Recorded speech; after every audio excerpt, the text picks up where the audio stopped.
Welcome, ladies and gentlemen. This is the first live episode of the Active Season podcast. And today I'm joined by my good friend, Chris Woodhead. I've known Chris for about 14 years now, literally since high school, which is crazy. Long time. And I've literally seen you go through and progress through life in such incredible and amazing ways. I mean, this guy's literally traveled to more countries than you could possibly think of around the world.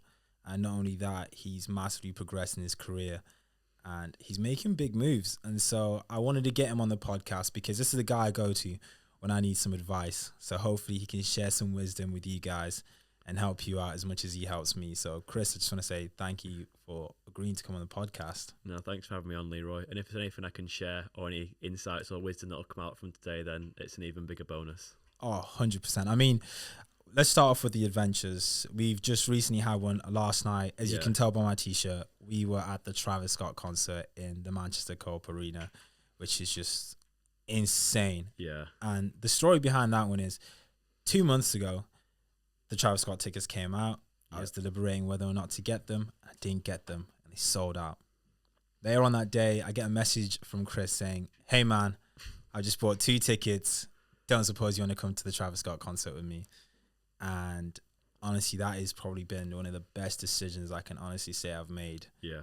Within, like the last 2 months. Yeah. Honestly, I mean, this is the second one, 100%, making sure that we had a live podcast recording. But yeah, man, honestly, I just want to thank you for that. There's so much that you tell me to do, which I wouldn't do. Yeah. I mean, look at the t-shirt last night. So last night with the t-shirt, you were deliberating whether to buy it or not, and I kind of said to you it's all about the experience and just having something to remember it by, and also like it's a cool t-shirt because we deliberated which one was the best one, and it's the one that we actually both settled on as the best one.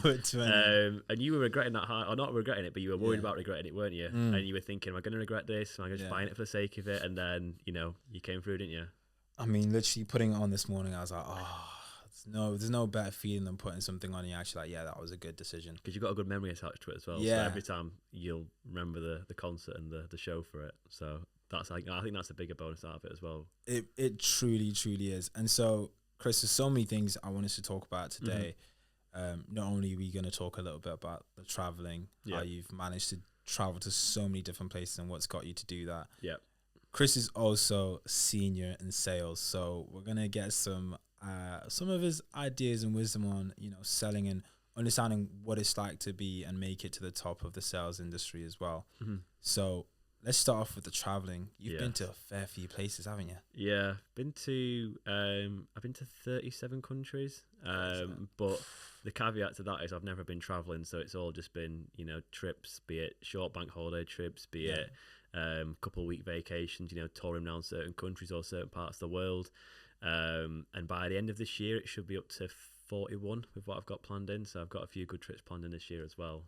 I don't want to say what they are, but I've got some. I'll happily air out what they are. So I think the next few I've got are just some smaller trips. So this year I've really wanted to maximise the time and go to as many places as possible, as many new places. So across all the bank holidays this year, I've done some very it was quite not last minute, but just on the spot the way I booked it out. I just looked at the start of this year and there was some good deals on. I was like, right, I want to make it happen. And I was like, basically it was more where can I get a good deal, because obviously travel can get quite expensive. So I was looking at places that had good, place I wanted to go but weren't going to cost an arm and a leg to go to. So I've been to Monaco in the south of France this year, and that was just over Easter. I've done that one.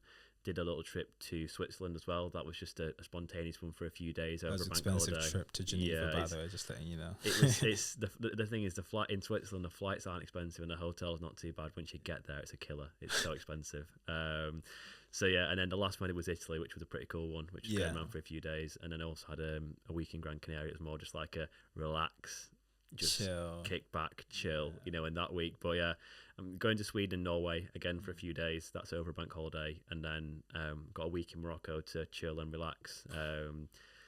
Things start to quiet down at work around November, December time, because a lot of the businesses that I work with are locked in ahead of Christmas by then. So it's a chance to really sort of get away, and just sort of relax after a hard year. and then finishing off the year with a big one, which is a trip to Vietnam for a few days, which is the stop-off point before going on to Australia for 3 weeks. So I'll be starting the new year in Australia. So really looking forward to that one, because I've always been to America. You know, I've done quite a few American trips, Yes. and a few people have always said to me, you know, you should consider Australia, and it's a long way away. So it's one of them ones where it's, you know, it's more expensive to get there. It's a longer trip, and you've got to have a good, I'd say probably 3 weeks at least, like to travel around properly and to enjoy it. So I've never had things where the time and the money and everything's all aligned perfectly until this time. So as soon as I saw the opportunity, I thought, yeah, I need to get out there, because I feel like everyone's going to Australia now. So I'm really kind of jumping on the bandwagon a bit. Yeah. But yeah, I'm looking forward to it. I mean, you know what? The biggest thing about those trips is like people always like question whether or not they can make those trips, and like thinking about time off. You've literally managed to squeeze them all in during bank holidays. Yeah, like, it's people call them holidays, and it's not a holiday to me. You know, a holiday to me is something relaxing. So, you know, going sitting by the pool, that sort of thing. You know, just going out eating at restaurants every night, having, you know, that sort of experience. That's relaxing. That's a holiday. But for me, you know, getting a flight at the crack of dawn, or getting a flight very late in the evening the night before, to then get into the city and to be awake in the city there and then in the morning, it's not relaxing by any means, but it's so fun and it's so exhilarating, you know, to land somewhere new and just know you've got to make the most of every minute. Because obviously you land in a city and there's so many places to go, so many things to see, so many things to do.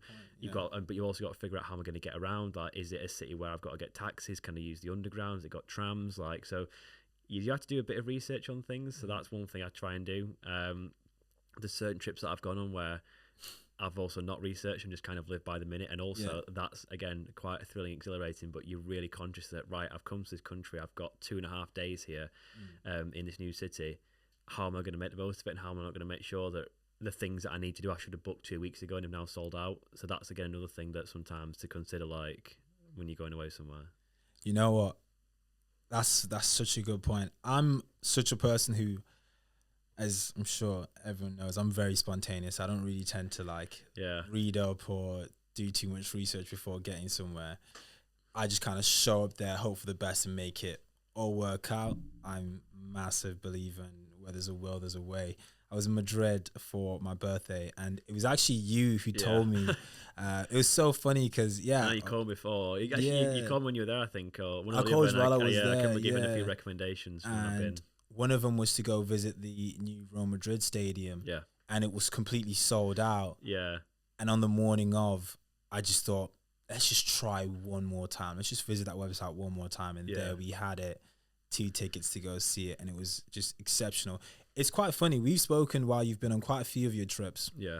The last one, which, by the way, guys, Chris actually has a YouTube video as well, YouTube channel. Is this a time to say there's going to be a link in the bio to subscribe? Link in bio, we'll get it in there. You can find out all about the travels that he's done and get to know how much you're very knowledgeable when you go on trips. Like I keep saying this, the Monaco one, when you explained how tight and how small of a space the F1 cars actually drive through. Yeah, I did not like realize just how. Yeah, when you bring it to life, when you see it for yourself. Yeah, and that's what I tried to do in the Monaco vlog, was try and bring to life just how much of a difficult experience it is for the drivers when they're there, because it's a people think Monte Carlo, Monaco, you know, it's the famous circuit, but actually it's probably the worst circuit on the F1 calendar for racing, because it's that tight and that narrow, and it's a street circuit, so it's barriers everywhere. If you make a mistake, you're out, and you can't overtake because the track is barely wide enough to get 2 cars alongside it.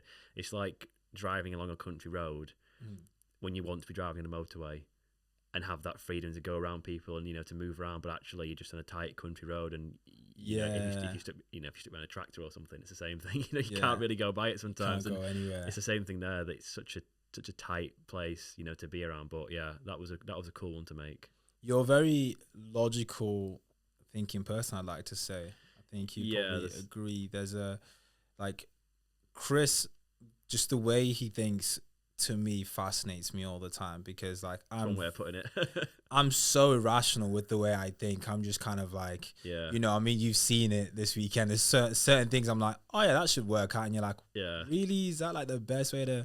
Yeah. And so you, with everything you do, very quite logical, quite rational. Yeah, it's quite a critical thinking mindset as well. Thinking, actually, is that right? And sometimes, you know, it benefits in some ways, but also you've got to know when sort of to not overthink stuff, because that's when it can be, you think about one solution and you think about an alternative solution, and before you know it, you've thought of 10 different outcomes, and then you've suddenly got to think, how do I narrow down from 10 different solutions that I've made from one possible outcome? I've now got 10 outcomes. So you do have to be careful with it sometimes, but yeah, there's also there's a fine line between, you know, living by the second and just going for it day by day and not having any sort of consideration for alternatives, and also then just overthinking everything and then getting just stuck in this bubble of, I've had it before where I've had periods of overthinking and thinking far too much about things, and you just get stuck in this vicious circle. It's like, it's very cyclical. Constantly, where you think you have situation, potential outcome,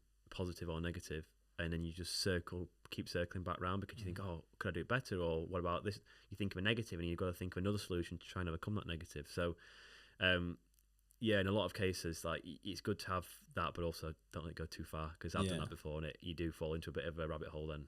So one of the things we spoke about was, I live very much, it's terrible, I live on like a 3-day basis, week tops. Like, I will know what's happening for the next 3 days, but after that, no clue. And I say yes to a lot of things. As a lot of my friends will probably say, I like double, triple, quadruple book myself in for the same day to do things. And we had a conversation not too long ago where you spoke about having the bigger vision of things.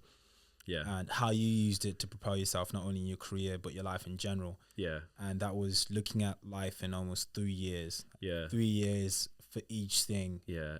3 goals or however many goals. So yeah, can you?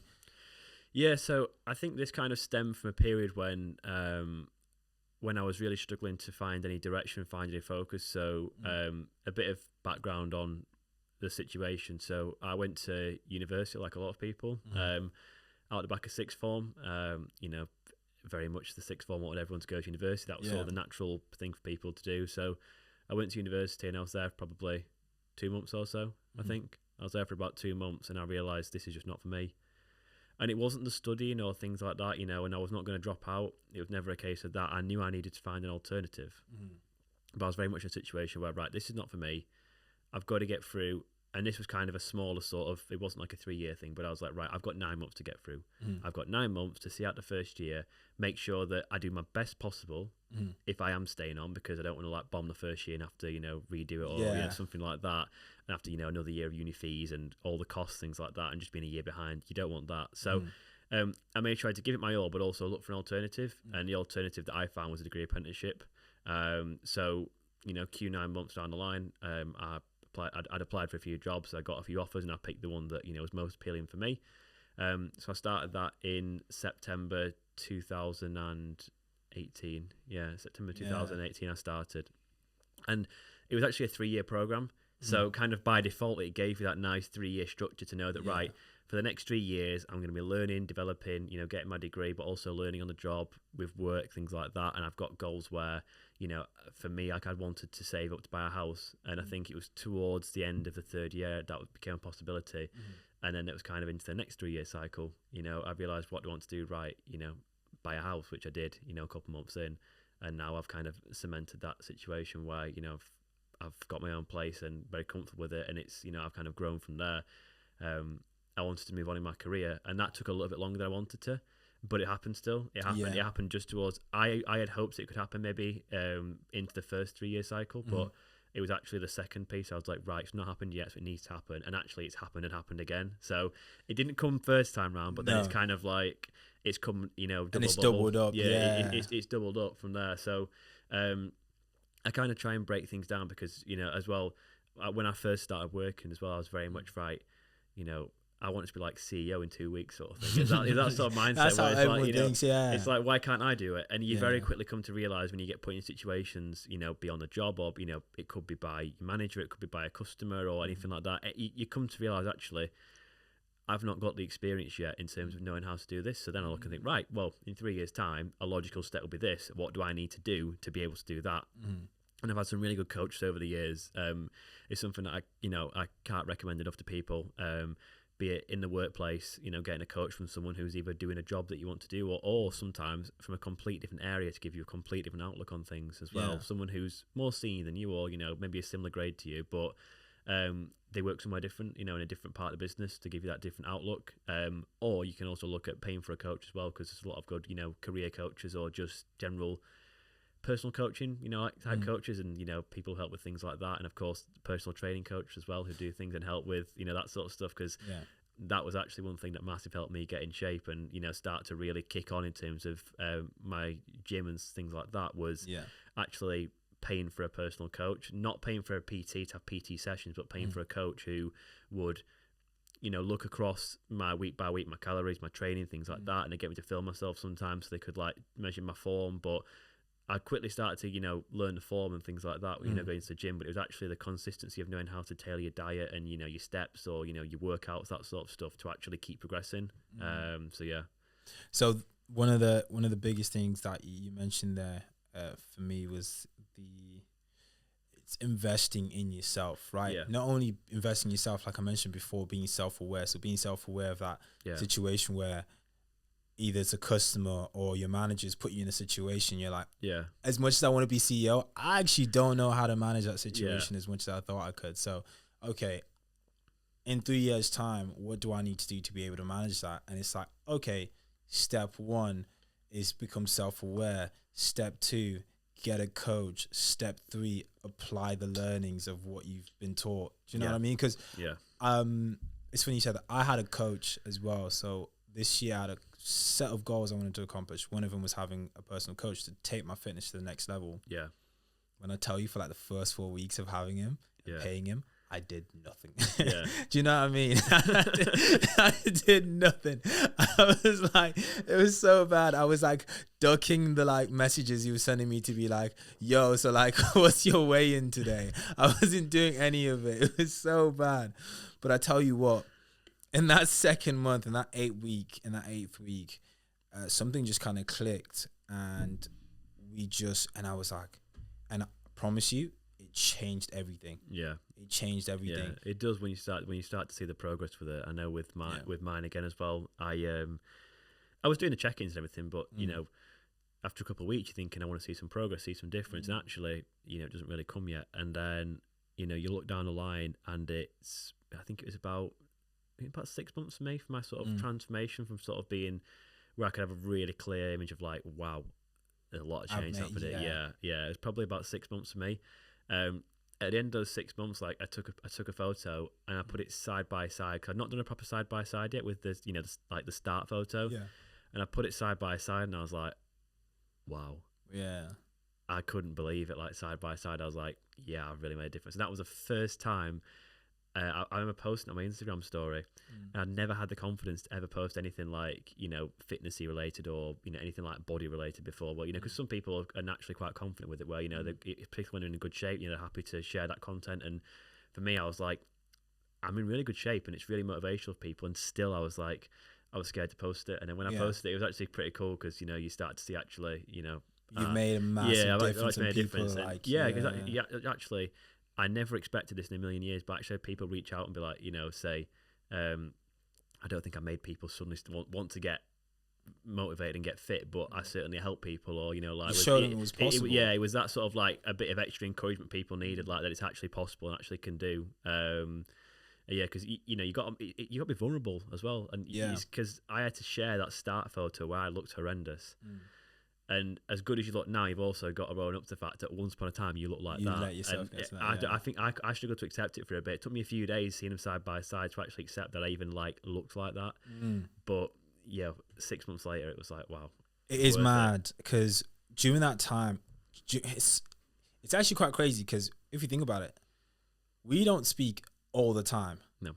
But in those pivotal moments, we've been in touch. Like, I remember having the conversation when you were actually changing jobs to start this new career when you're Yeah. actually looking and you're having the interviews Yeah. for these new careers? That was a year ago as well. Yeah. That was literally I got the memory back the other day. It was a year ago last week. That's that I had the interview. mad. And we were literally speaking about it on the phone, and then you've obviously excelled with that. And then also with the diets as well. Yeah. This guy sent me near enough every day for like, I can't remember how long, but it was a long period of time. Yeah. Every meal you made. Yeah. And it was showing proof that you were staying committed. Yeah. And you were keeping yourself accountable to. Yeah. The accountability is huge on it. Such a big thing. It's so big, because I've gone through periods before where, and I'm sure you've been the same, where you're training, but if you never check your lifts, check what weights you're doing, check for your progressive overload, check for if you're on like a step target, or you need to do more steps, checking sort of how active you are. If you're not checking your calories or your protein intake, things like that, anything like that. If you're not, if you kind of shine away from that, that's where I've always either plateaued or fallen off a bit, is when I've stopped taking accountability for it. So it's so important to stick to it, because then you can sort of look, right, if I'm training the right way, if I'm sleeping the right way, if I'm eating the right way, if I'm staying hydrated, doing all the things I need to do, then I will get there.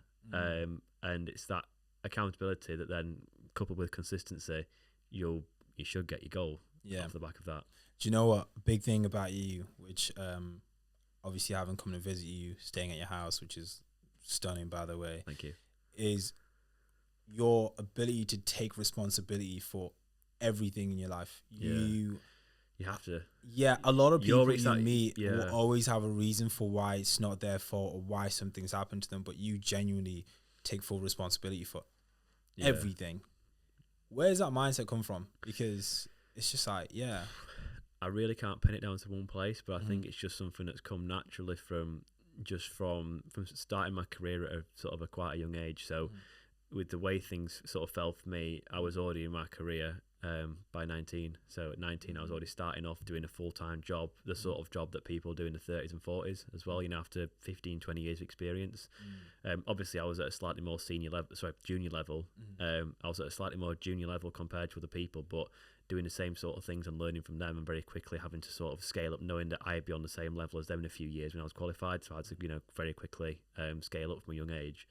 And within that, working in the sales environment, you've got targets, you've got things to hit, you've got customers who expect things from you, you've got people, you've got your employees, or your people you work with, your colleagues who expect things from you. You've got to support them, you've got to help them learn new things. If people are off, you've got to cover them, you've got to be accountable for things. And if things go wrong, if you get pulled into a meeting, or if you get asked something by your manager or by your colleague, what's happening with X, Y, Z, if you just sit there and say, I don't know, then you're in trouble. It's a problem. And there's been a few times before when I first started out where you come out of it and you think, I really let myself down there, because I could have known more and I should have known more and I didn't. And the only things that I could say would be an excuse. So you just have to kind of sit there, and that's actually a thing. I think a lot of times people will just make an excuse instead of sitting back and just saying, you know what, I messed up. And it's having the the bravery to do that. Ultimately, if every other day you're at work and you're saying, I've messed up, that's when you might kind of get found out as you're not good enough for your job, or you need more training or something like that, or whatever. But if you do have these issues and you say, I own it, because you've got to own that mistake. Sometimes you've got to own the mistake, but also it's about having a clear plan to make it better, fix it, and also don't make it again. If you make a mistake once, fair enough. Just don't make it twice. Do you know what that ties into what you mentioned before about almost being a little bit self-critical? Yeah. But also not letting it cripple you. Yeah. It sounds like that's what happens. You mess up at work or something happens, you got to be a little bit self-critical. It's even like yesterday, you were literally saying to me, like, sit there, think about your actions regarding a certain situation, and, don't make that mistake again. Yeah. And then understand why you made that mistake and how do you plan to fix it. And it sounds like you very much do that. You kind of sit back and reflect on situations. Yeah, you have to. Happen. You have to. It was a big part of, with the way that I studied and the way that my degree was done, the course, it was a lot about self-reflection, a lot about, we were learning things, and we had everything we learned, we had to apply to a job. So every time I learned something new, I had to then take it back into the work environment, learn from it, what I did good, what I did bad, how I could do it better. And so with it was literally 3 years of just being taught things, applying them, and then reflect on how well you did for it. So that really helped as well. It gave me a nice framework for things and just naturally instilled that, and I am very self-critical. I am so self-critical myself. But again, it's another one of those things where the bar is so high for me in terms of what I do that, people sometimes say to me like, oh, people say to me like, you do a lot of stuff, like you do so much. And I think I was saying to you, you're saying you do a lot of things. I'm like, I don't actually though. Like, because when I look at things, I do sometimes big events and things like that. And I might sometimes have, I went to watch the F1 last week and with the concert this weekend. Sometimes things do fall close together, but for the most part, I do like live quite a quiet life for a lot of things. But it's just kind of the optics of it, because other people see things, and it's the optics of how it's. Yeah, it's how it looks when people only see the highlights. That's social media in general. That is social media down to a T. You just see the highlights of someone's life, and you don't see what goes on behind it. It issues with it. With anything, it could be good, could be bad. You don't know the pain that someone's felt. You don't know the joy someone's felt behind it. You just see this little snapshot, and you've just got to interpret, right, what do I take from this? What can I take from this, or what's this person feeling? Which can obviously vary from case to case. You said something earlier when we were speaking about being senior in sales, which is what you are now. There's a lot of people out there who either haven't been to university, have just gotten into a job. They want to progress in that job, or they want to get into a career. What advice would you give them to kind of like not only get into it, scale up, and make it to the top, but just to stay on that kind of like stay on the right path? Yeah, I think it kind of comes back to the goals, so the 3 years. So I was very honest with myself about what can I honestly achieve in 3 years, how far can I go, what can I do, and what do I need to do to get to that point. It's also looking at your skill set, so being honest with yourself about your skill set, and also when I've made mistakes, for things like a lot of people, and one of the biggest mistakes I made was moving on to a job that on paper I kind of matched up the skill set for it. But actually when I did the job, I hated it. I absolutely hated it, because I moved from a job where I was very sociable, very out, seeing people, to a job that I could do on paper, and I could do it to a good standard, but it was a job that was very secluded, kept yourself to yourself. I was at home, just working from home all the time, never went out, saw anyone, never did anything. So I went from a super social job to a super introverted job. And it wasn't until doing it that I realized, actually, wow, as much as it was a bit more money, it was a good step up. It was a new change of environment. It was also in a company that kind of aligned more in terms of my in the industry I work in, that aligned more to sort of what I enjoy doing. But the actual job itself was I just couldn't do it. And I found myself, I was in such a bad position, and I started to crumble mentally as well by doing it. And I had to be really honest with myself and say, look, I've only been here 6 months and I've got to get out. And, sort of a lifeline came when someone reached out to me for a sales job, to go back into sales. And I was like, yeah, I'll take it. So I did that for a year, which was kind of the first thing that I found. And then now I've since then moved on to a very sort of long-term job at a long-term company. So there's a few bumps in the road, definitely. But honestly, you've just got to be so genuine with yourself and just keep it 100 with it. 'Cause if you are suffering and are struggling, then I didn't accept it for a while, and it just spiraled. So it wasn't until I accepted it that things got better. Man, that's actually quite deep. I guess there's obviously more to that than what you've told us, but you did go through the struggle. You did go through the little really struggled. And I think the biggest a big weak point for me was not talking to anyone about it. And I was never in a situation where I was in a really, really bad place, where I was sort of on like a watch list or something like that and going, really downhill. But I definitely wasn't myself, and I wasn't doing the things I enjoyed, in terms of be it working out, be it socialising, just everything. I wasn't really finding much, happiness or satisfaction from things anymore. And that's the thing. I think a lot of people don't realise that, you spend 40 hours a week at a job, sometimes more, sometimes 50, sometimes 60. I probably work like 6-hour weeks now. When actually factoring like the travel that I do, because I have to travel all over the country, some early starts, late nights, things like that, for all sorts of things, traveling, getting reports done, planning stuff.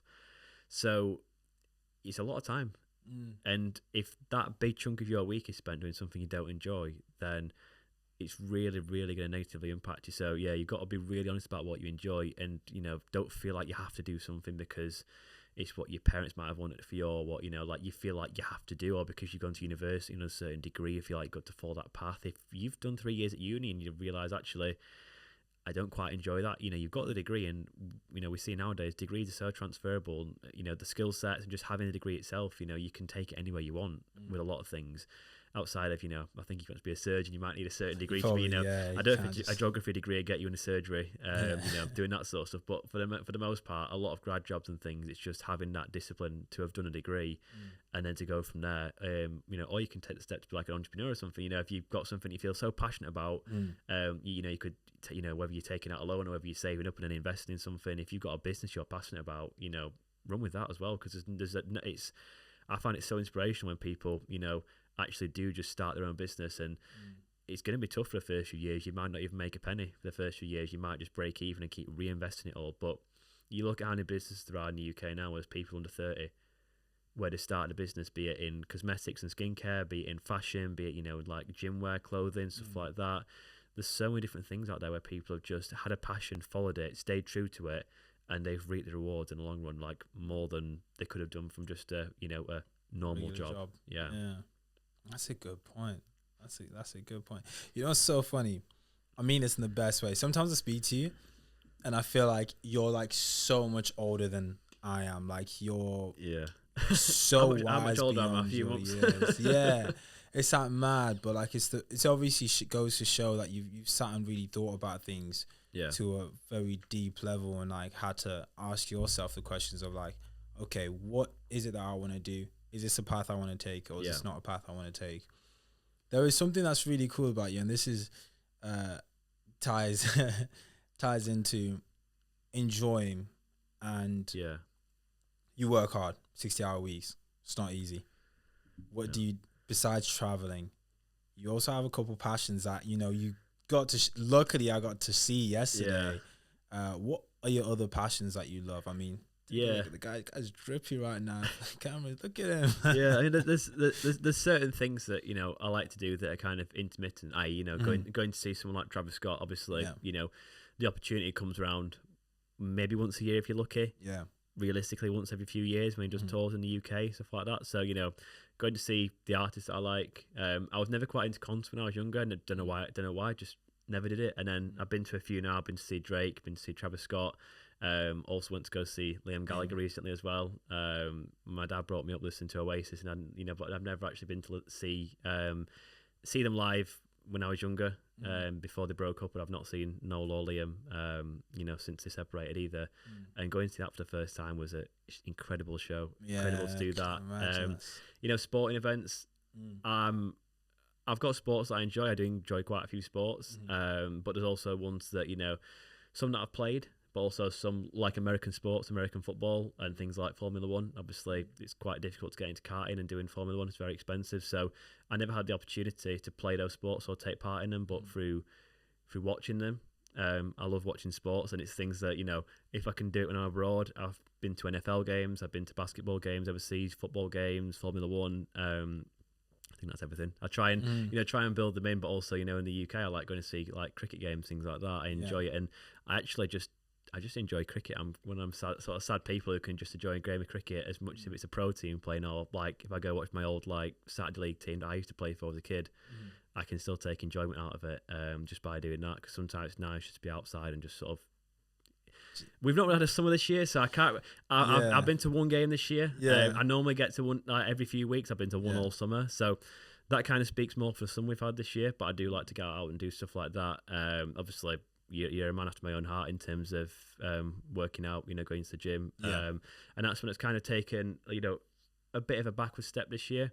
Not in sense of going. I'm still quite committed, just in a sense of kind of how hard I'm pushing myself this year, because. I've just been really dialed in with work this year. Genuinely, that's one of those things where I've been really dialed in, and in terms of really pushing myself to the absolute max in the gym, I have not had the capacity for it this year. And I think that's another thing as well. You've got to accept yourself. Look, you can't go full hammer in work, in gym, in social life, because you will burn out like that. You'll burn out. So if you're trying to socialize every weekend, you're trying to smash out the gym, several times a week, you can go. But if you're trying to like really hit like, 1 rep maxes, PRs and things all the time, whilst also hitting 50, 60-hour work weeks, and having targets to hit, plus also trying to just find some genuine, legitimate downtime and rest and sleep, I don't think there's enough hours in the week to do that, to be honest. No, there isn't. I mean, I've been there of like 7 days a week going to the gym, socializing, literally everything you've just said there. I've been there doing it all, and you do burn out. You do definitely burn out after a while. And I read this book by James Smith, and it just completely changed my outlook on fitness and training. So I was training literally 7 days a week, and I was talking about wanting to gain weight. And it was just like I was expending way more calories than I was putting in. Like, and I kept getting frustrated. I was like, why am I not gaining? Why am I not gaining? It's just like, I believe with everything, there's a period of time for it. But then there's also being so much strategic about it. Yeah. Me cutting down going to the gym from 7 days to 3 days a week, allowing myself those rest days. Yeah. Literally, my weight shot up. My lifts shot up. My strength and just how well I felt in myself. It's that energy, isn't it? Because, like I say, if you try to push yourself so hard, but you don't ever allow yourself to sort of recover, then it doesn't promote your goal. Because if your goal is to try and like put weight on or to add strength, but you're training like there's no tomorrow and you're just training all the time, then those things don't often quite align unless you're like a pro athlete and you can eat like a pro athlete diet where you're taking a lot, you're taking a lot of calories. You've got, all the masseuse and the training thing, all the trainers around you to make sure that you're on top form all the time when you're training. For us everyday people, you have to pick and choose, don't you? You have to pick and choose what you want. And so it sounds like with you, a lot of what you kind of like spend your money on or your downtime is you're doing the things which truly make you happy with like also a sentimental attachment to them as well. I have a lot of memories from things that I've done. So it's I mean I've kind of cut the socializing as much in the sense of just going out drinking, that sort of stuff, and kind of focus more on actually like I say, events and memories. So we've done this. I've done the Formula One. I've done the concert recently. So I've had I feel much better having done a few like big events recently rather than sort of small to medium events every single week that are just kind of for the social side of it, just going out drinking and just that really. I don't take as much pleasure in that anymore. Also, I don't mind going out for a drink, for an occasion, things like that. But doing it every weekend, it takes a toll on you in terms of like, you wake up. I used to wake up some mornings, you feel really rough, and then it just your whole weekend, then you're on the back foot. And that's one point I got to. I was like, I'm sick of waking up on the back foot and kind of having to like catch up every single weekend because I wake up and I feel rough. And I was like, again, time is so valuable. And that's the one thing none of us can buy. So if you're starting off every single weekend and it takes you a few hours just to feel like a normal person again, just sort of to get going, then you scaled up over the year and you probably spent a couple of days worth of time just feeling like groggy and rough. Oh, yeah, that's a hard hitting truth. That is, to be fair, and it does strips away time. I went out not too long ago. And I was so ill, and it took me 2 days to go back to feeling like normal.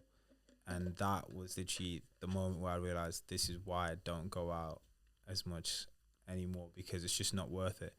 To like go through your day and not feel 100% is the worst thing. Yeah, it's like the worst. It's horrible when you feel like you're carrying yourself all day. It's like you're unwell, but it's self-inflicted, and that's when you kick yourself with the whole never drinking again.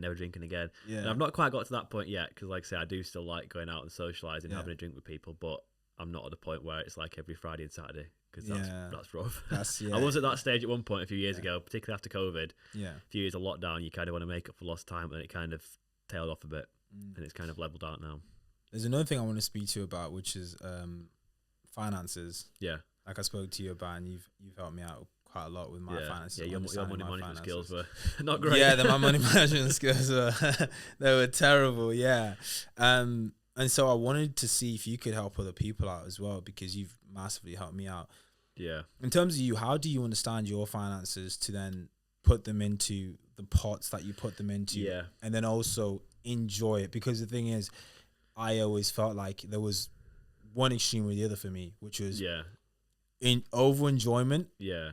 or just nothing at all and just being super frugal and stingy. Yeah, I think it's the same for a lot of people. I was, it took me quite a few years. I had quite a rough mindset where I saw money going out of my account in the same way. So whether it was for savings or whether it was for spending, on holidays, clothes, drinking, whatever it was, I saw them in the same vein. And I never considered that actually, if I spent £200 every month on clothes, that in a year's time I'd have lots of clothes, but no money. Or if I put £200 a month away, then I'd have, £2,500 in a year's time, and I'd probably start, and I've already got, I've got clothes already. I just wouldn't have as many, but and I could still go out and buy things, do stuff like that. So it was just taking a step back to realize, right, the money going out of the account is going to different funnels. So now I've kind of made the commitment where, and I've never not paid a bill. I've never missed a payment on a bill, things like that. It was just a case of my disposable income. I treat savings and disposable income like the same. So the bills were always accounted for. First thing in a month, bills paid for, done, out the window. So that's one thing I'd always say, because I think sometimes people fall foul of not paying the bills on time, or sometimes things like that if they've got a phone contract or whatever, something like that. So have your money, almost treat your money like it's gone before you get it. So anything. So I've got things now like the mortgage and stuff like that. My phone contract to pay for. So as soon as the money goes in, it's gone for them. Even if the bill doesn't come out for 2 weeks, the money's already gone. It's already accounted for. It's gone. And then I've applied that savings as well, and I've put the mindset in place that with the savings that it's going to account towards something, and it kind of tails back to having the goals. So for me, I know there's not one set thing that I'm saving for right now, but it could be going traveling, it could be putting towards like an investment of some sort, whatever that could be.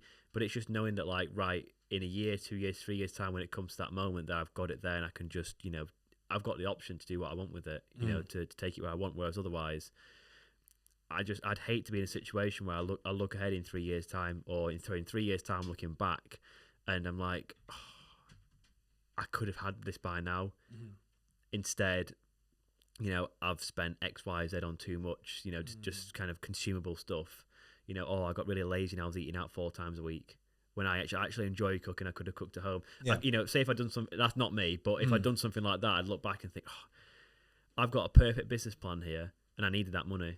And if I had just kept my target, I'd have that right now. I'd have the business, I'd be starting with it. But instead, I just went out eating 4 times a week. So I think it's sometimes, understanding what's really, because you probably had, things in your life, like, whether it's like eating out or clothes or, holidays or whatever it is. Sometimes we all overindulge sometimes. So I think, I don't know what your trips away, like. 100%. Yeah. Always away, near enough every other weekend. I realized it's so crazy. Like, I probably spent 52 weeks in the year? Yeah. I probably spent about 36 weeks of those away. Yeah. Well, I asked you, didn't I, yesterday when we met up? I was like, where do you actually live right now? Because because I get that question too many times. I see you popping up all over the place. Because you in Southampton recently, and yeah, you were in Southampton, week, and you were in Scotland, weren't you, as well? Scotland. And then I'm pretty sure you've been to places like Liverpool and Bristol, and then sometimes like Wakefield, and then I've seen you pop up all over the place. So I was like, you still living like in that part, or?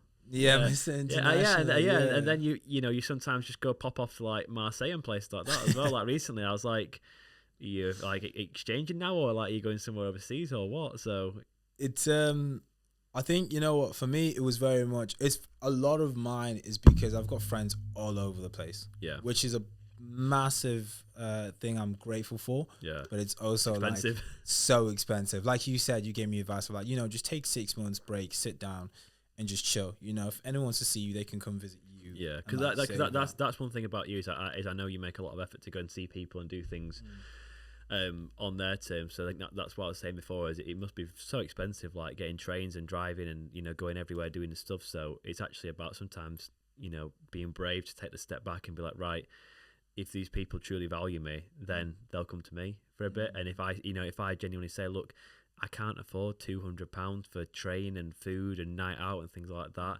You know, can you come to me, or can we just leave it 3 months or something like that? And that's where you start to really see like who the, you know, I don't say true friends, but that's also kind of, you know, I think that is the case with it, you know, because sometimes if people really are, you know, a true friend, they'll understand your situation. And, you know, if they can't afford it either, that's when you just sort of say, right, can we do something cheaper, or just leave it until we can do it, you know, properly enjoy it. Because, you know, I've been in situations before when I was younger, you know, first started going out when I'm like 17, 18, you know, and you go out and a night out can soon get expensive. I'm thinking, oh, you know, I'm out and I'm like, oh, I hope it's not like my round next, because I've not got enough money to buy a round, stuff like that. So having been in those situations, like, I can fully understand like what it's like if you ever sort of get stuck and you were literally like, I want to do it, but I physically can't, and you're too embarrassed to say that you can't afford it as well. That's sometimes a difficult conversation to have with people. It's a, you know what it is? It's the money's there to do it. It's also thinking, like you said, if I use this money in this way, in 6 months' time, how will that look like? Yeah, exactly. Because you're looking at it, and I went through a period where I just wasn't saving anything. Whereas now, like, I'm saving a good chunk of, like, say my money after bills. I'm just making sure to save it and put it away, because I realised actually, if I'm, you know, not frugal but disciplined to the point where, right, you know, let's just buy one pair of trainers, not three, you know, and it's that sort of thing. I kind of got to the point where I just was like, yeah, it's disposable income. I'll just not save this month, and then I'll not save this month. I'll not save next month either, and I'll not save the month after. Before you know it, you just snowball effect. Yeah. And you've realised you've not really got anywhere from where you wanted to get. And it's mad. One of the cool things that we took a look at yesterday, and it's like even when you enjoy yourself, even when you spend money on things you like, it's almost like an investment. Like when we went through the things you have yesterday, like, it's an investment. It has sentimental value, not only that, but if time comes and you want to get rid of those things, you're making your money back, if then and some. Do you know what I mean? And it's like, that's what I found quite amazing, is like, I sometimes don't see things that way. I will not spend money on the sentimental things, because I'll be like, oh, like, you know, you save on the sentimental things, but you waste on the non-sentimental things. Like this T-shirt's now probably a sentimental thing for me. Do you know what I mean? It's become dual purpose, isn't it? I would have gone yesterday, oh, like, no, just like save, like, you know, like that money would have probably gone on just eating out or something, like, so pointless. But and how do you, like, what's your thought process when you buy stuff? Because you do buy some sentimental stuff. Yeah, I definitely buy a lot of sentimental things. I mean, sometimes it's small, you know. When I go on holiday, I buy a fridge magnet, little things like that, and that is purely sentimental. Like, I don't keep them out on show or anything like that. You know, I don't put them out. I think I had some out yesterday, and then I actually. This guy has nearly 100 fridge magnets from different places, which is crazy. But I put them all away now. Until like, I had some out, but I've taken them all down and put them all away. So it's not even for like that purpose, and that is purely sentimental, because they're not on show, not really for show and tell or anything. They're just sort of there. I know I've got them, and there might be like some sort of wall display like I have at some point where I can put things on or do something with them. But I think for me, I have certain brands that I like, and I like the brands because of either the design or the quality.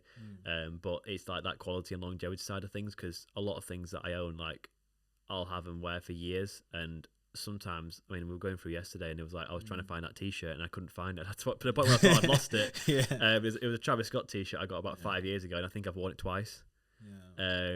Because, like, I don't know, like, I don't want to. I'm scared to ruin it as well, scared of ruining it, scared of losing it. It means a lot to me. And that's the thing, like, I know sometimes people might have something expensive or nice or rare or limited edition, and they'll just wear it because they want to be seen in it. Whereas I just like wearing it for the right occasion and the right time. I think that, like, again, that one yesterday, I think I've worn it 2 or 3 times in about 5 years, that T-shirt. But I don't, like, it doesn't bother me, because I know it's there, and I know that at some point I'll want to wear it, and it'll be the right time to wear it.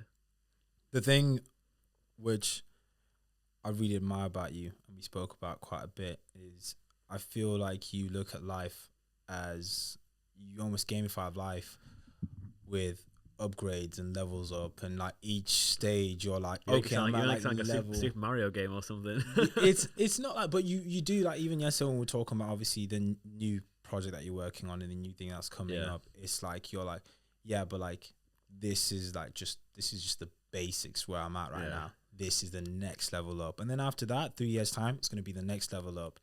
And I find that so inspiring that you do think of things in that way. Like, it's not. I think sometimes it's knowing when you're at the right level. So, you know, when I first bought my place, that was very much my level. You know, that was what I could afford at the time. It's what I've got. Whereas now, you know, 3.5 years down the line from when I bought it, obviously, you know, life's changed in terms of, you know, my job, in terms of income, things like that. And ultimately, I have to look and say, right, if I want more, I can move up to that level. And again, it's looking at the point where I'm not really going to fully stretch myself and go to the absolute max, but you know, because I think it's just about being in this day and age. You've got to sometimes be careful. I think we've seen recently with mortgage rates how they've gone crazy and people's mortgages have doubled. So I don't want to quite go to the extremes of what I could afford, but I definitely want to take that step up and, you know, and look at something else. And it's like that with anything. But it's seeing the value in it, because, you know, I've got to the point now I've actually gone more on an investment like that compared to before, where I've just gone like, right, I think maybe 5 years ago I thought, right, when I earn more money, I'm going to buy flashy clothes. I'm going to be buying, you know, like, it's all going to be like Dior, Louis Vuitton, things like that. I want to wear like £1,000 hoodies, things like that. I want to wear like £2,000 trainers. I want everyone to know that I've got loads of money because I'm wearing flashy stuff. And I got to the point and I was like, I don't need that. I don't want that. Like, I'd rather have good experiences, a nice place to live, you know, nice. Again, nice. I say nice car. You know, I don't need like a flashy, super crazy car. Just a nice car. You know, to get me by. Something that's going to, like, you know, look after me and be reliable. Just stuff like that, really. You know, I just try and not go to the extreme with it, but also just enjoy what I've got. To be honest, it's quite interesting because I feel like I've spoken to so many different people. I've had so many different people on the podcast, and they're all fueled and driven by various things. And I say with you, the thing that I see as driving you and has inspired you is not only being self-aware, but like you're not focused on outside noise. Yeah, outside noise is on mute for you. Yeah, I used to care so much though. Yeah. I used to care so much about what people thought, and now I couldn't give a monkey's. Yeah, you're don't care. You're just happy, just doing your own thing, living. But not your in the own arrogant life. way. Not because you do get some people where they kind of like, I don't care who I annoy. I don't care. You know, I don't want to annoy people, but I also, in terms of people's opinions, and people think, oh, I don't like that, or, you know, shouldn't have done that, or whatever. It's water off a duck's back at this point, to be honest. Here's an interesting question, because I feel like we're probably coming to the closer. Oh, okay. Well, we're doing good for time. We're rocking through. Let's look back and let's do some retrospectiveness. Yep. Is there anything that you think about that you were like back in the day that not regret comes into mind, but that you would have liked to change? If you could go back and speak to... Yeah, I think there's definitely a point where if I went back a few years, I think there was a point when I kind of not, you know, I don't think I'm being hypocritical here because I'd not kind of learned yet, and I've learned now. Where I kind of went out and bought a flashier car, and yeah, it was fun. Yeah, I had it, and it was cool to see, and, you know, I appreciated people talking about it and stuff like that. But I realised, like, it actually didn't bring me any more satisfaction from my previous car, and there was nothing wrong with my previous car. It was a nice car. It just wasn't like a flash car, and I kind of went for something flashy, and I could afford it, you know, but it just, the extra money I was spending on it, I soon looked at it and thought, it's not bringing me more satisfaction. It's not doing anything better for me. You know, I don't get places quicker. I don't get places, you know, it's a bit more comfortable, but it doesn't make a big difference in terms of things like that. So a couple of years ago, I definitely fell into that trap of, I'm earning more money, I'm going to spend more money. So yeah, I definitely would say to myself, you know, just don't do it. Don't do it. And do again, what instead? Just consolidate, you know, be happy with what you've got, because you're still at a good level. You're still, you know, you're not doing bad. And it's that thing of, you don't have to like reach for stars in every sense, in the sense of you have to have the most expensive thing and stretch yourself and live on the absolute limit where all your money's just committed and tied up. Because that was the thing as well. I didn't like how much more money was tied up in, you know, like in the car in terms of insurance and running it, stuff like that. But it was my mistake to make, and I made that mistake. And like I said, I don't regret it. I like, in the sense of, I liked having a car, and it was a lesson that I've learned from it. But I think going back, if I could teach myself something from it, I'd say, right, this is what you're going to get from it. It's not worth it. So you can have the experience and have it, but what you're going to gain from it isn't worth it. Because it was more like, the feeling of like being not even being appreciated, but people sort of, like looking, because we all like that thought. When we say, all like when someone, we all like when people notice something, say, oh yeah, you've got a nice car, you've got a nice watch, I like this that you've done or whatever, and like or telling Tom that he looks like Logan Paul, like Leroy did, which I'm not sure if that's a compliment or not. It's a compliment. It's a compliment. I'm still waiting to work out if being called Logan Paul was. I've been called worse than Logan Paul before, but I'm still not sure if Logan Paul's a compliment. But yeah, like it's any of these things. So if you start growing a beard like Tom and get called Logan Paul, then maybe that's a good thing. Maybe that's a bad thing. But I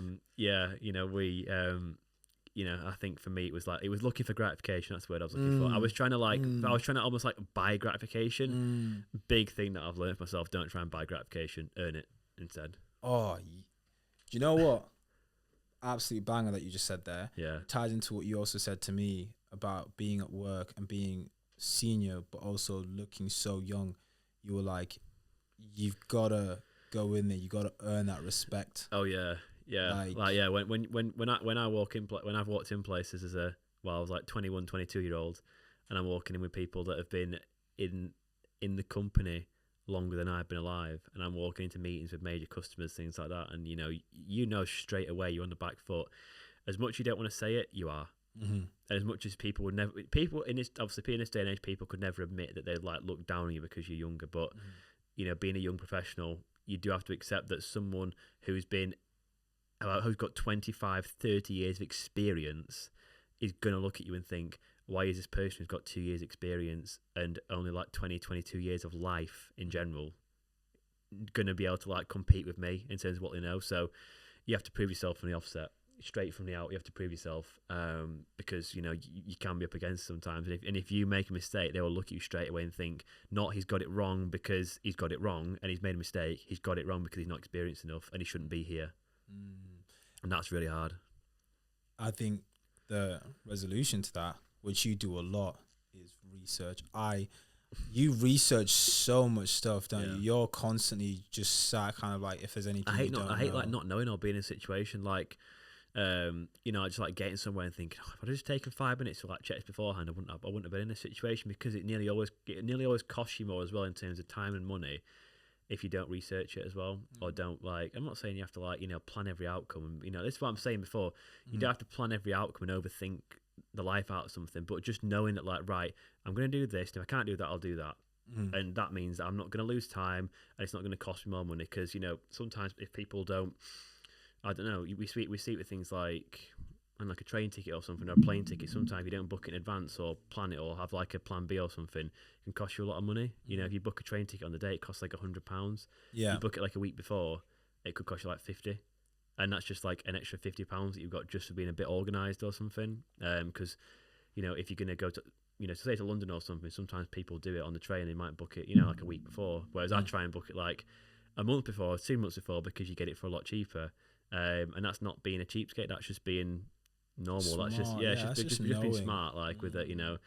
I think being a cheapskate, saying I'm not going to London because I'm not spending £20 on a train or £30 on a train, that'd be cheap. But just like planning and knowing what's going to happen, because sometimes things go wrong as well. So in my job, I do a lot of driving. So the amount of there's roadworks beyond belief right now on all the motorways. There's obviously crashes that go on. There's all sorts of things that go on. So I've always got to know, if I've got to be at a meeting for this time and I can't get there on this route, I've got to go a different way, and I've got to know, right, I've got to have alternatives to do. If that motorway is closed, where am I going to go? Because I can't just yes, you could phone up and say, I can't make it, or I'm going to be late because there's a crash or something like that, but it looked a lot better if you kind of navigate around that and you still get there on time as well. Because that's that's one thing that we ultimately can't control it. If there's again, it could be like a cancelled train, anything like that. These are all kind of travel related, but it could be anything, in life. And just knowing the alternative or knowing a different plan, just saves you a lot of time. Yeah, it saves you time and money, and time and money is such valuable things. There's a lot that you have said, and the way that you think. It's actually really inspiring, and you're so mature for your age, I find.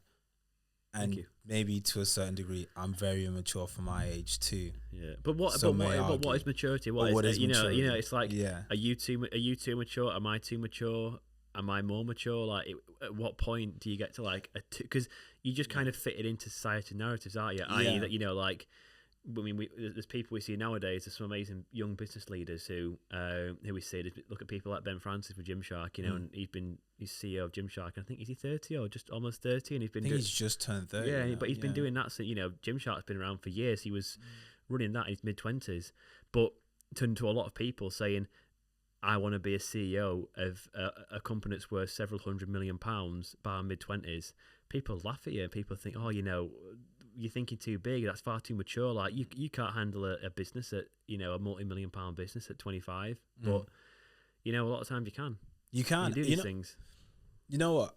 As you said that, there is an aspect of maturity, but there's also an aspect of life path. Like, what is your life path? What is it that you're working towards? Yeah. Like, some people think I'm mature in the way I do certain things and the way I can have conversations, but that's a life path I've chosen. Like, I really enjoy having conversations with people, sitting down, people from all age groups, all different backgrounds, and finding out a little bit more about what they do and being able to hold a conversation about that. Yeah.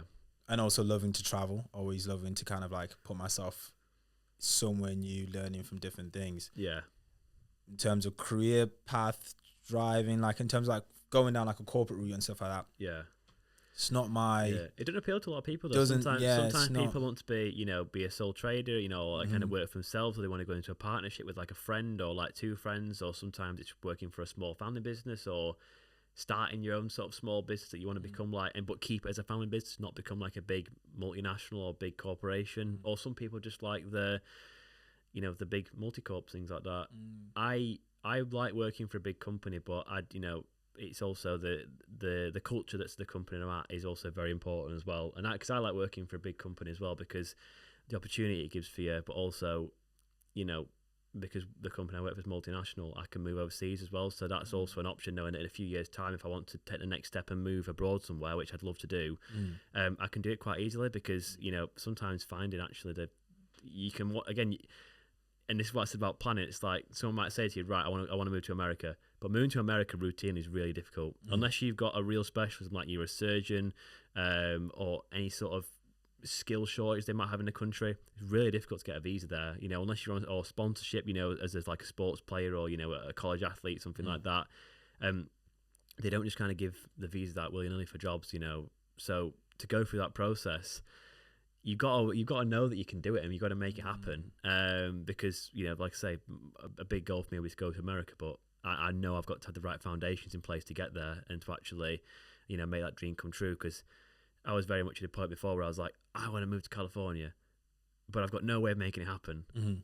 Whereas now I do. So that's, you know, one big change that I've made over the past few years. You know what, the thing, as you were talking then, the one thing that just you were saying, and I just kept saying in my mind, is mitigating risk. Yeah. You are so good at mitigating risk, and you understand the risks applied. I'm very risk averse, which is why I'm not good at gambling, because I'm very risk averse, and you know, gambling in itself kind of requires you to be accepting of a fair bit of a risk. But you know what? You've done an insane job of just like not only leveling up at each point, but also taking those calculated risks and then paying off. Yeah, like I remember when you left your job. Like I remember when we were talking about it, and you left your job, and you were, you know, looking at finding a new job. That wasn't an easy time for you. I remember us being on the phone. It was quite a tough job, and been through some tough times. But it is, like you say, it's about taking those calculated risks and knowing that, because, you know, anytime you go to a new job, you're taking a risk. You know, and I've learned the hard way that sometimes, you know, I kind of took the gamble that it'd be a good move for me. It was a bad move for me, but now I've made the right move, and I'm in a company that I love, doing a job that I love, surrounded by people that I love. It's all, you know, it all works out in the end, but that was born from making mistakes and taking a risk that didn't pay off.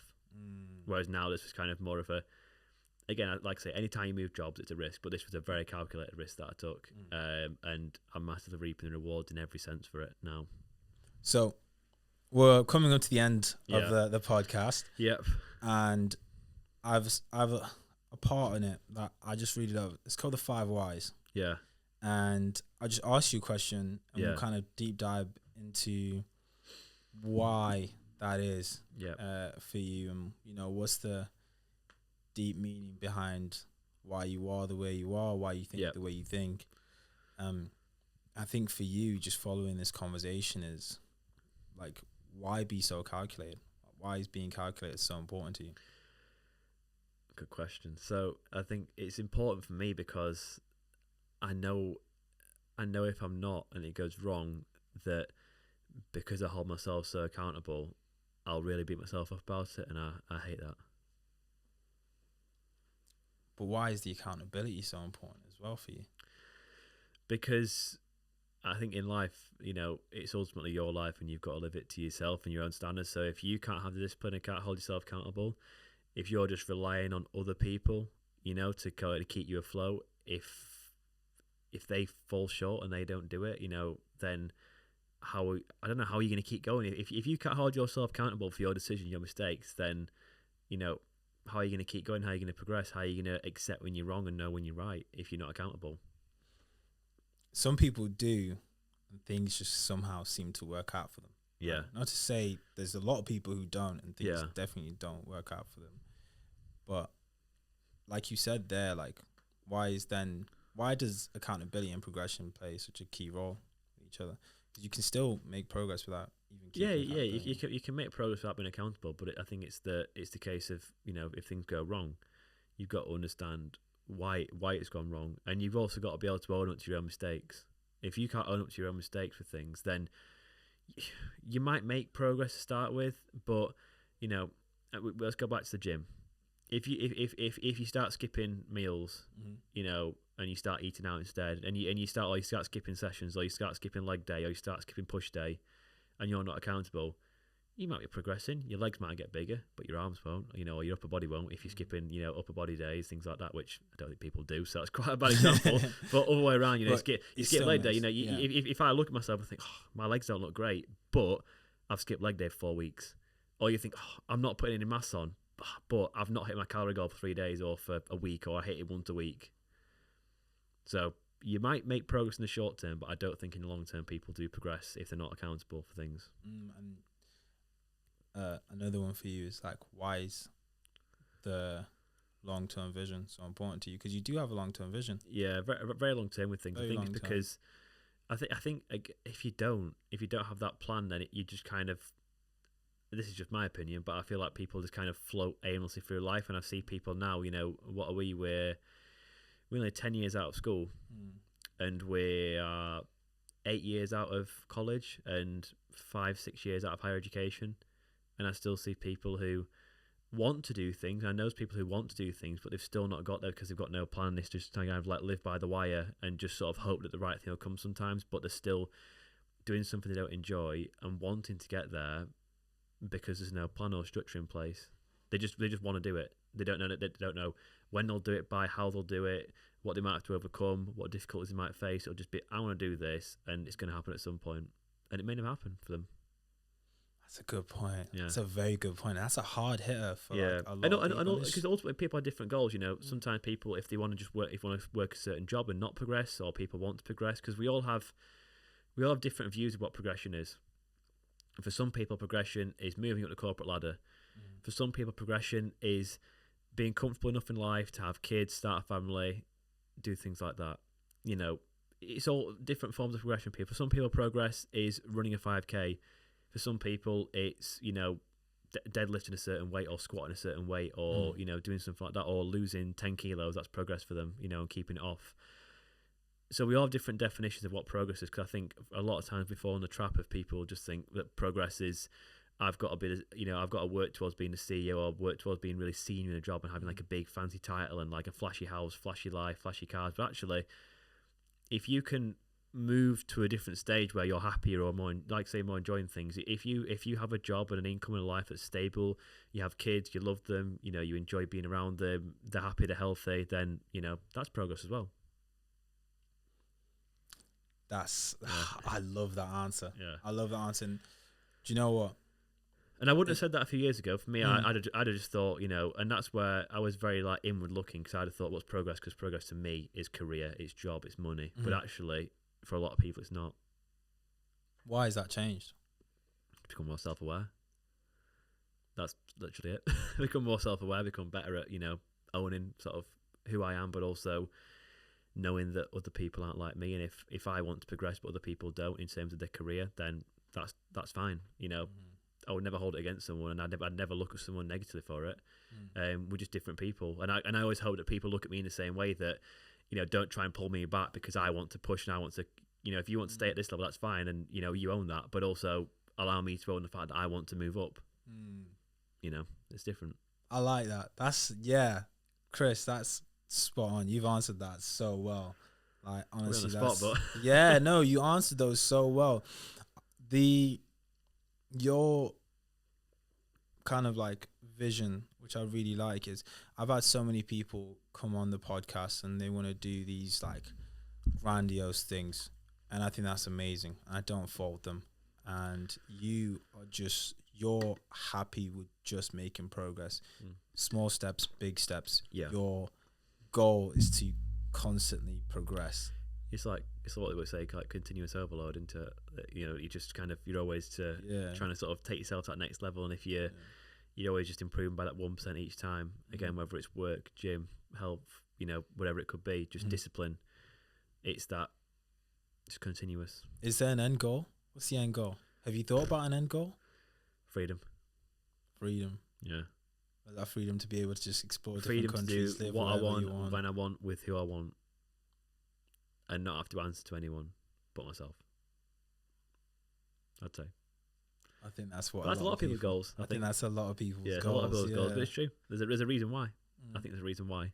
But it seems like you've got a plan for that. Unlike maybe some people. Yeah, I've got a good idea, but things can change. I mean, 3 years ago, 4 years ago, we went to the worldwide pandemic. That changed a lot of people's plans, didn't it? So you've got to be able to overcome these things. Very, very conscious and very self-aware, very understanding of things around you. Not only have you taken yourself outside of being stuck in your own mind or stuck in the way you feel, like you just mentioned then, you've understood how other people think and how other people are. Yeah. Makes sense why you're such a good salesman. Makes sense why you've progressed so much in not only your career but in life in general as well. And I hope to everyone listening at home, you've been able to take something from what Chris has said. There is so much in there. I mean, I think one of the biggest ones is, if we have to summarize some of the things, taking accountability. Yeah. Be responsible for your own actions. Yeah. Have a plan. Yeah. But also have a flex in there as well. Don't also keep, have a flex. Things can change, things can go wrong. So don't, be adaptable.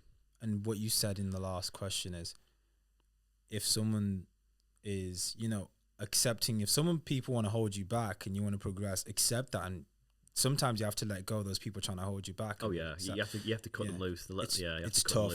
It is so tough, but you're right. So you have to almost taking your life into your own hands and being accountable. Yeah, Chris, absolute legend. Thank you so much for that.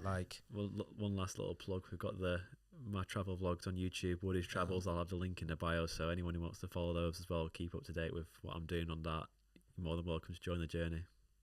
And we just want to say massive shout out to Wakefield Podcast Studios and Tom. Big respect. Who's come through on a Sunday to help us record this. Absolute legend. Shout out to Tom Wolf and the boys as well. Yeah, shout out to all the Wakefield Podcast Thank you boys. So much for this. And this is not the first or the last time Active Season Podcast will be here. And first episode, live and direct, done. Tom and the boys, thank you very much. And there we are.